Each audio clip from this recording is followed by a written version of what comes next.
I didn't have a voice when I was young. Now I have a voice and I will use it to make a difference and stop the silence.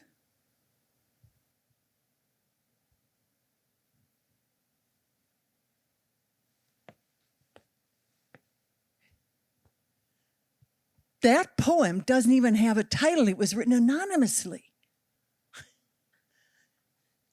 I'm a storyteller. Whether it was bedtime stories with my little brothers or being on the stage in the second grade, it's what I am.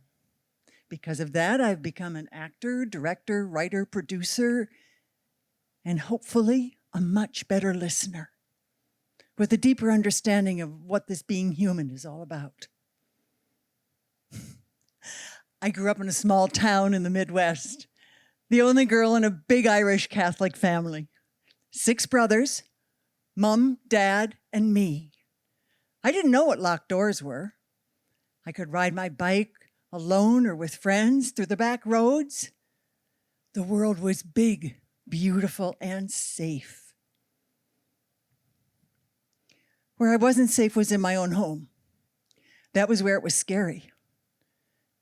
To the outside world, we presented as the perfect family. At night, I would sit at the top of the stairs and listen to my mother screaming, berating my father. Why doesn't he stop her? I would think. In the morning, it was as if nothing had happened. You see, I loved my family. I didn't know other families weren't like ours. Who would I talk to? Who could I turn to? If my father wasn't saying anything, what did that mean? By the time I was a teenager, alcohol had been added to my mother's anger so that it became rage. Dinner tables became unpredictable, with dishes flying, and Dad would take her out of the room and up the stairs she would go. And he would come back with no explanation, just a sad smile on his face and a, "Where were we? Everything's okay." I had also become a target. Being a good Catholic girl, I knew I couldn't fight back. One day, she cornered me in my closet and was hitting me and telling me I was a tramp. And I broke. I hit her. I slapped her hard in the face. She was stunned. She stepped back and said, "Wait until your father hears about this." I was so ashamed of what I had done. Terrified of my father's disappointment with my behavior, I prepared an apology.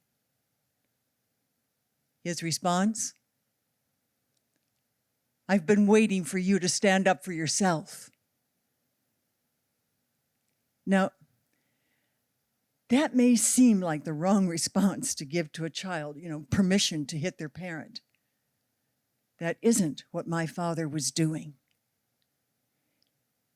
He opened up a whole new field of exploration for me, a much deeper understanding. There were things that happened in the adult world that I did not know about, that I did not understand. There were things that my father needed to see from me so he could be certain that I would be safe in the world as he saw it. The lessons I learned growing up in an alcoholic household, the importance of silence, to be ever vigilant, and to be in control. What I didn't learn was anything about my emotions. I never learned how to express a feeling. I either buried it or ignored it. I also learned that within my family, everyone knew what was happening and believed that silence was our safety. It took me a long time to unlearn those lessons. I was so proud of the way I had mastered them, until I realized that mastery brought even greater tragedy into my life, because through using those skills, I evaded the truth of what was happening to me. I took on the responsibility of making sure that nobody would ever hurt the way I did. I was going to be the safety for my siblings, for my children, for myself, for anybody I cared about. And yet, I kept inviting people like my mother into my life. I ignored the red flags. I married a man who used love as a guise for abuse. My silence and my need to control contributed to the death of my son from a drug overdose at a birthday party for himself and his friends. I needed to break the silence. We are missing out on extraordinary opportunities to hear insights from people who have lived experience and care deeply about the way we relate to one another. I want to hear those insights. By opening ourselves to things that challenge our personal points of view or trigger our judgments, we will still connect. Silence is not safety. It is a way of hiding from personal responsibility. Those insights could be sparks to take us to solutions. People need to be seen, heard, respected. And by showing ways of how to address a difficult issue from one's own truth and with a sense of personal responsibility, we make it possible for others to do the same. The ideal of community becomes reality.